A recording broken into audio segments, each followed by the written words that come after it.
Welcome to Finance at the Jobsite, the podcast where construction finance meets the field. I'm your host, Rishi Srivastava, founder of Being Human. In each episode, I sit down with construction CFOs, controllers, owners, project managers, IT leaders, ERP consultants, and industry experts to uncover how they connect the back office with the field, choose and implement technology, manage cash flow, and drive profitable projects. Whether you are running the numbers, leading the team, or designing the systems that keep projects moving, this is your place to learn what's working, what's broken, and what's next in construction finance. Today, our guest is Neil Shah from CFMA. Neil, welcome. Rishi, thank you for having me. Yep.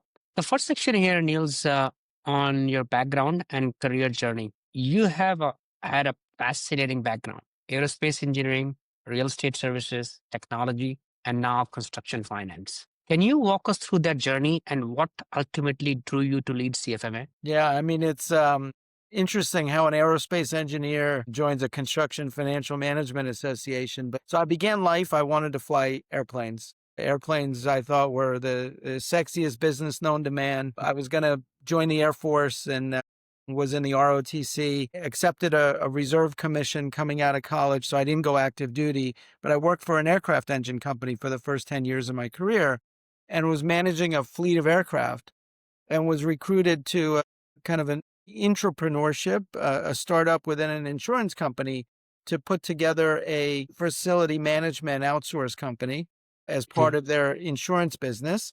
So managing a fleet of aircraft to a portfolio of buildings was a very easy transition for me, and I never left. So over my career, I've worked on various different outsourcing and kind of fleet or portfolio related services.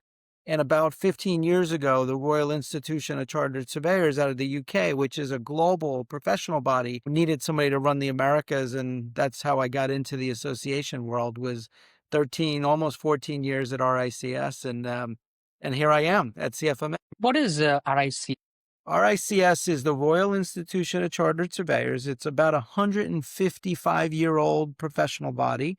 They offer qualifications in everything from dirt to disposition.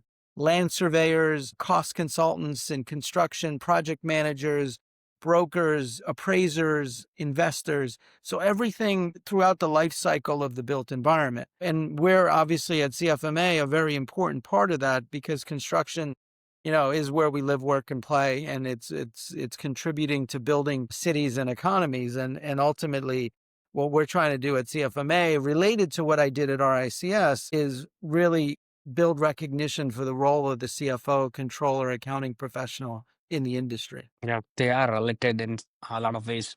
What lessons from your time in aerospace and technology have you brought into the construction finance world? Well, a couple of things. I think when you look at, long life assets like airplanes or a tech stack, or you look at the buildings that we build, there's some very similarities in terms of the science and the way that you look at life cycles. So a lot of what I learned in managing a fleet of aircraft comes into the construction finance world, because what we're doing is really building something to last. As it relates to construction finance and CFMA specifically, all of these businesses that I've been a part of, although they've been capital intensive or high tech organizations, they're all about people. And they're all about communicating, and it's all about modifying behavior to get to the right outcome and ensuring that your team is aligned to those outcomes. Yeah, the physical world that we live in, that is, it's tough to build that physical world. You've held roles in strategic partnerships and market engagement at RICS before CFMA. How has that global perspective influenced the way you think about construction finance in the US? Well, the old adage, if you want to go somewhere fast, go alone. If you want to go somewhere far, go together. Mm-hmm. Part of market engagement and part of developing partnerships is about going somewhere far, right? So there's two aspects to that, actually three. One is having the right member staff partnership so that we can engage our members where they are, what segment they work in, what geographies they work in, what part of the construction ecosystem they're a part of, so that we can develop their unique value proposition. Number two is bringing partners in the ecosystem, associate member firms, as we call them, to be able to contribute to that enabling infrastructure that we're creating. And then the third is we're not alone at CFMA in facing the war for talent or the advent of AI and infusing it, or mental health and suicide prevention, or any of the things that are about cultivating the next generation. And the more I talk to other associations, the more I see that their challenges and opportunities are similar to ours. So we can work on those together.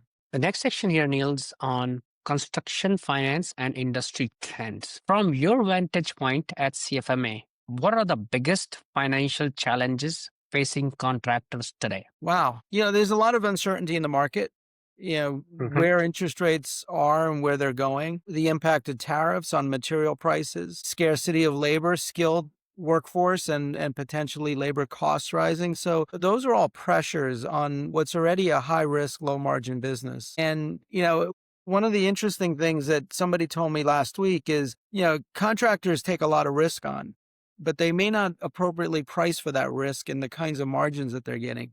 So one of those big challenges is ensuring that they're in a position where they can mitigate risk and protect that margin that they've got and not have compression of that margin. And what's interesting for us as CFMA is the role of the CFO is an imperative to making sure that we're not only managing those financial challenges, but putting risk mitigation aspects in place as well. Yeah. In a lot of these contracting firms, the CFO is the CTO, they are the CRO, they got so many hats. They're chief legal too. What is your take on that? Yeah, well, we believe that the body of knowledge requires not only debits and credits and financial reporting and budgeting and planning, but HR is an increasingly important component because the CFO is getting involved in talent decisions. IT and investment are increasingly important. Risk management, as you said, for sure, but also things like contractual review and making sure that the contractual commitments the contractors making are clear. Even equipment, for that matter, right?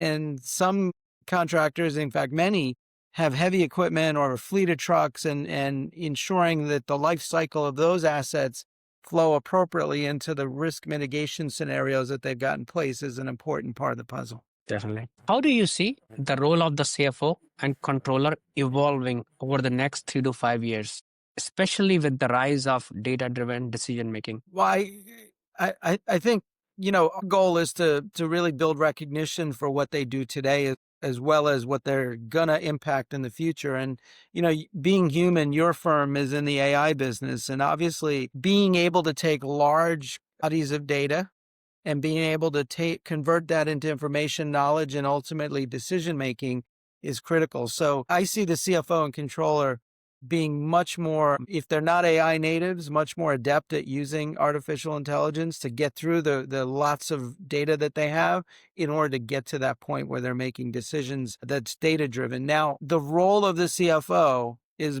as I said just now, is more than just budgeting and planning and financial reporting.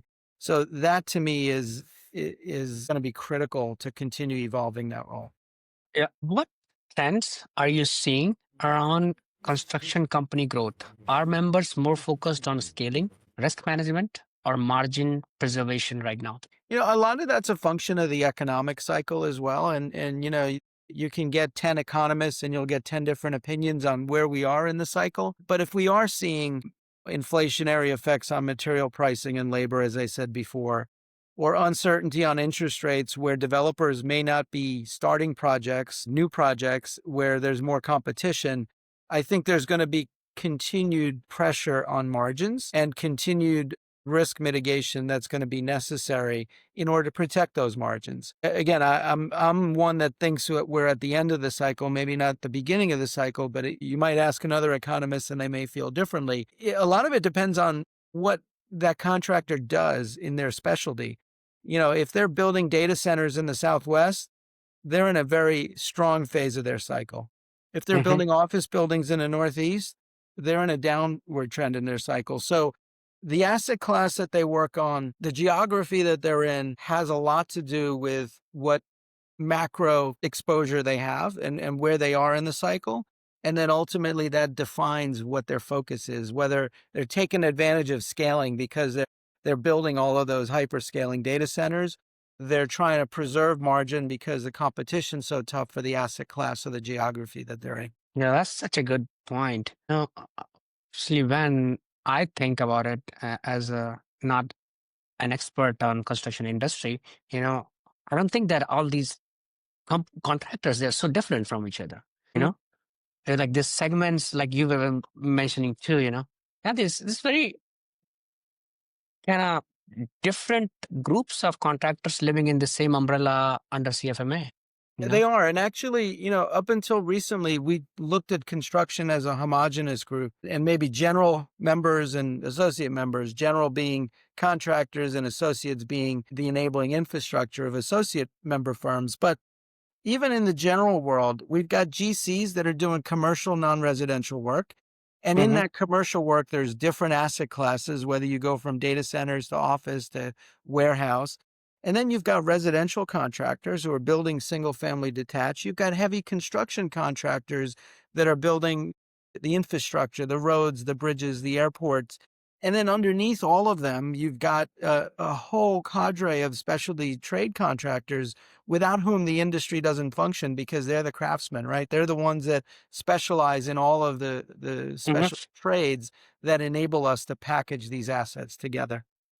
Yeah, it's a very complicated industry we are in. CFMA has been a strong voice in benchmarking and best practices. What KPIs do you think construction finance leaders should be watching most closely right now? Well, we've talked a lot about margin. We talked a lot about the value at risk relative to those margins. Backlog certainly is an important metric, but also cash, right? There's also the sense that contractors don't run out of work; they run out of cash. And Hmm.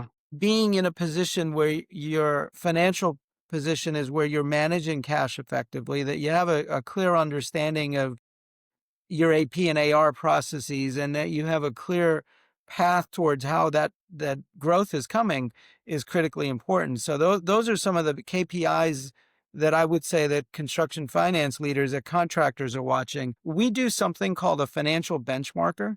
And our Hmm. financial benchmarker captures data from financial statements and allows a contractor to see what good looks like. And that good is a mechanical contractor in the Midwest, what should my debt ratio be? What should my capital ratio be? What should my margins look like? Allows them to actually benchmark what they're doing. So KPIs in this world of data-driven decision making are critically important. The next section here, Neil's on leadership and strategic planning. CFMA is unique in its blend of education, peer networking, and industry advocacy. How do you balance those three pillars in your strategy as CEO? Well, I mean, we were formed in 1981 by a gentleman who was our first chair and who was the first president of CFMA, David Casey. His focus was construction financial education. They were CPAs or CFOs at contractors who weren't necessarily finding in the marketplace education that's specific to the concepts in construction finance that we all deal with, whether it's retainage or percentage of completion accounting or how to generate a WIP report. So that's a cornerstone of why we exist. From that, we grew different chapters across the country and learned the community that's created as a result of it is one of the reasons that people stay. So they come for the education, the cornerstone, and they stay because of the chapters, the lifeblood of the organization. The third pillar that we're increasingly focusing on, this whole notion of advancing the industry and being in a position where we can speak on the issues that matter to construction as an ecosystem, as an industry, and not just the construction finance ends. Things like suicide prevention and mental health, Mhm. things like looking at technology and how it impacts what we're doing, things like fighting the war for talent and attracting new talent into the construction sector. An example of how we've done that over the years is the Construction Industry Alliance for Suicide Prevention. It's now probably 40 or 50 different organizations, but CFMA was instrumental in driving awareness around the fact that, death by suicide is 5 times more prevalent than death by safety issues on a construction site. So we we're really proud of that work, and we want to build on that for other industry related topics. In the annual CFMA conference, I met a controller, and one of her people died on the job site. Hmm. I could see the kind of despair she had in her eyes, and in this industry where we operate in, you know, uh, stress is tremendous on at least the field operators. Yeah. Um, yeah, it's hard enough to get talent into the construction industries, thus the war for talent. We need to make them feel welcome, and we need to take care of them when they're here. And I think it's a holistic approach to bringing people into the industry. It's not just about bringing them in, but it's about keeping them here and keeping them safe. What advice would you give to finance leaders who want to become more strategic partners in their organizations rather than just the numbers people? I think a lot of our members are not just the numbers people by recognition. The core of CFMA membership, the general members come from middle market firms, right? They come from $50 million mechanical contractors to $750 million general contractors and everything in between. They already do quite a bit within their organizations. You talked about it before. So they are already being asked to do these things. What I would say is that some of the strategic questions that are evolving in this industry need their intellect and need their experience. But as numbers people, right, you're very much into the detail and you need to be able to see the forest from the trees. Mhm. So being in a position where you can work the detail with your controller to drive the outcomes that you need on a financial statement basis, but also be able to pull back in altitude and kind of see the horizon of risk and see the horizon of talent and see the horizon of a technology investment project that allows them to actually be the strategic leaders that I know they are. Well, I was working for a boss in commodities trading world, and used to call finance people historians and report writers. Yeah. So I was in the risk business, so we were calculating a risk every day, like value at risk a lot. But he Yep. used to make a lot of fun of accountants. What is your take on that? Well, I mean, increasingly, if all you're doing is looking in the rearview mirror, you are a historian and you're writing books about history, call them balance sheet or cash flow statements or income statements. But I think increasingly, when you incorporate all of those other domains and functions, you just need to start looking through the windshield about where the business is going. And by having that strategic partner, that strategic finance leader, you can make better decisions on what projects you're going to take and which projects you're not going to take, on what kind of capacity you're going to pursue, both from a talent and a bonding standpoint or a working capital standpoint, whether or not there's going to be strategic acquisitions that are going to help you grow the footprint as opposed to organic growth. As succession planning takes hold in your organization, whether an ESOP or private equity or some management buyout are options that are more viable, the CFO is at the center of all of those conversations. Yeah, it's not just the rear view mirror. You also gotta It's the look to windshield. the windshield too. Yeah, It's definitely. absolutely the windshield. Can you share an example of how CFMA's strategic initiatives have helped shape industry best practices or standards? Well, I think I already spoke to the suicide prevention and leading into CISP. We're trying to do more of work, not only in suicide prevention and mental health, but in other areas with other organizations as an intentional strategy to amplify our voice throughout the construction industry, but also to build recognition for our members. One of the things that I think, as we think about the future, looking through the windshield again, as we modernize our financial benchmarker, I increasingly see that as being a CFMA benchmarker that sets the standard for what good looks like in the industry, what good Mhm. looks like from a financial perspective, what good looks like from an equipment perspective, maybe even what good looks like from staffing and technology perspective, so that the benchmarker becomes kind of the industry standard for what a contractor needs from a performance standpoint. And I think that to me would be something that over the next 3 to 5 years, we can really have an impact on how people view themselves and maybe even, give them the means to appropriately price risk, increase their margins, have a true impact on pricing predictability in the marketplace. The question is the data going into benchmarker. How do we ensure the quality of that data is? It's a great question. And, Yes, an audited financial statement ensures that you've had a third-party CPA firm look at it.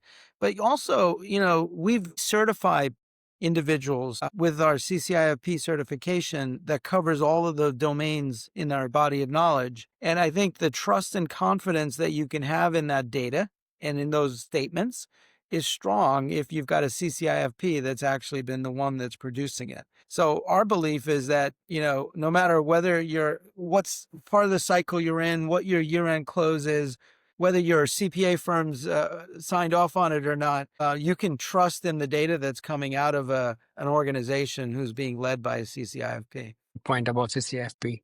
The next section here is on technology, data, and innovation. You spent much of your career in roles that leveraged data and insights of decision making. How is CFMA helping members use data more effectively in their businesses? You called our accounting members historians and book writers and numbers people, right? They're already keen to the notion that data drives KPIs, right? When you're looking at liquidity or you're looking at your capital stack or you're looking at your debt ratio, those are all data-driven decisions that are being made. The important thing that we're doing, and obviously the benchmarker modernization helps you look at it at the firm level, is to blend that with all of the other domains and the holistic skills to be a strategic partner. And yes, using data to make decisions is something the CFO has traditionally done. The controller's driven that. But using all of the information that they have available, some of it qualitative, not necessarily quantitative, allows them to be that strategic leader that we talked about previously. It's like the counting and measuring what you're doing. The qualitative aspect is so important. Yeah. So the next question is, what's your view on AI and automation in construction finance? Hype or game changer? It's already here. So, it's not as if, it's hype, and it is starting to affect how people view their workflows from a construction finance standpoint, from a data entry standpoint, from even an audit and red flagging perspective. Those are all things that repeatable processes that an agent or a bot could do in a much more efficient way than a human could do. And I know your firm is Being Human, so your AI agents are being human in that process as they do that. I also see not only in the back office where a lot of our members are working, but out in the field, the use of AI, whether it's through the dog or a drone, being able to do site inspections and being able to provide insight into the percentage of completion and what kind of work is done and validate what happens on the WIP. Those are all ways of actually integrating field AI and, new technologies with AI that's being implemented in the finance ERP as well. So I don't think it's a hype. I don't think it's already here, and I think it's already changing the game in terms of a lot of organizations that are becoming more efficient as a result of it. Yeah, and the models are improving every day. Some of these modalities like voice to text, they used to be very weak like last year. Now the performance like so much better. Even these modalities where the performance was not there last year.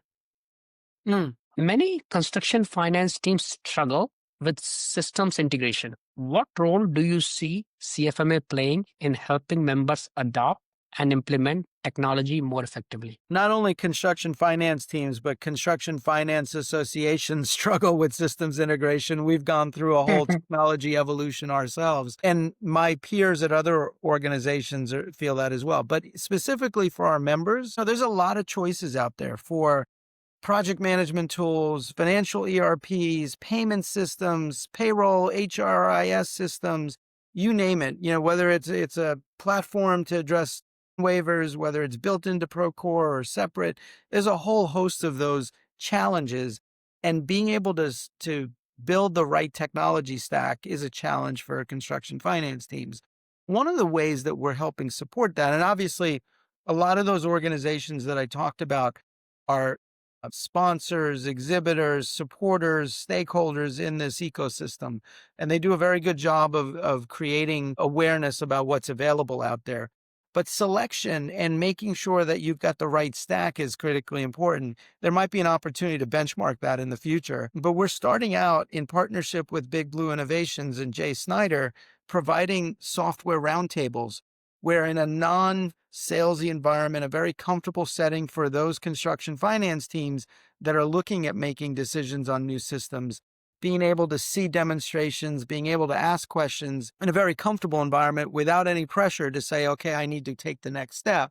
That allows them to actually get a little bit more intelligence around what that system could look like, what that stack could look like, what the integration challenges are. Yeah, and it's also helpful to, the associate members like ourselves to have an opportunity to come and be able to showcase our solution without being pressured into like selling.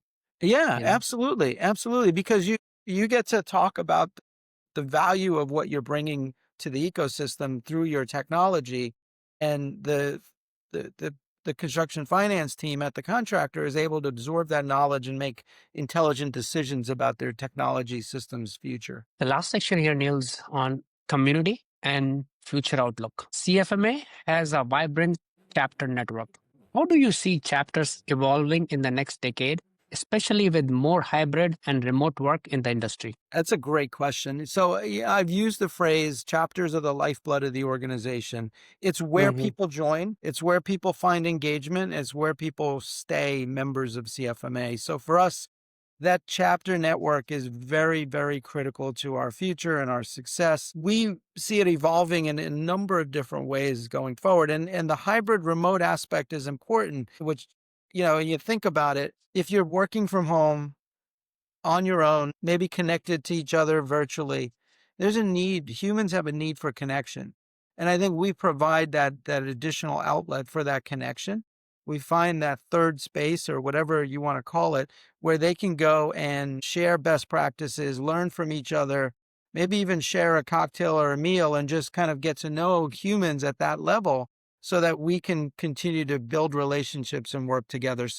I think it's more important now than ever from where we're going in terms of how people work to have that outlet. And it's something that an organization like CFMA and our chapters provide. We are fully committed to helping support that, whether it's in person or virtually, and being able to drive relevance locally as well for our members. And that's just continued to grow over the past 10 years, and I can see it continue to evolve in the next 10 years. You mentioned something really great here, Neil. We are a completely remote company, and organization like CFMA, you have helped us, be more in connect with our customers and our peers, and like industry leaders like yourself, so thank you for that. Well, appreciate it. Appreciate it.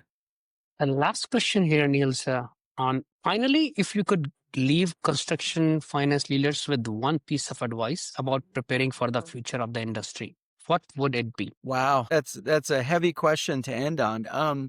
Change is happening all around us from a technology perspective, from a global geopolitics, macroeconomic perspective, as well as as new generations come into the workplace and they have different ways of actually addressing work. I think being open-minded and curious about that future and agile enough to make the changes that are necessary. Those are the things that I would say are qualities that we need as leaders in construction to ensure the future viability of this great industry. And I think that's the piece of advice I would have is continue to be curious, continue to be open-minded, continue to be agile. Thank you so much for your time. This was a lot of fun, Rishi. Let's do it again. Yep, for sure. Thank you. Thanks for listening to Finance at the Job Site. If you found today's conversation valuable, share it with a teammate and subscribe so you don't miss the next episode. You can listen on Apple Podcasts or Spotify or watch on YouTube. Just search Finance at the Job Site. Until next time, here is to building smarter, faster, and more profitable projects.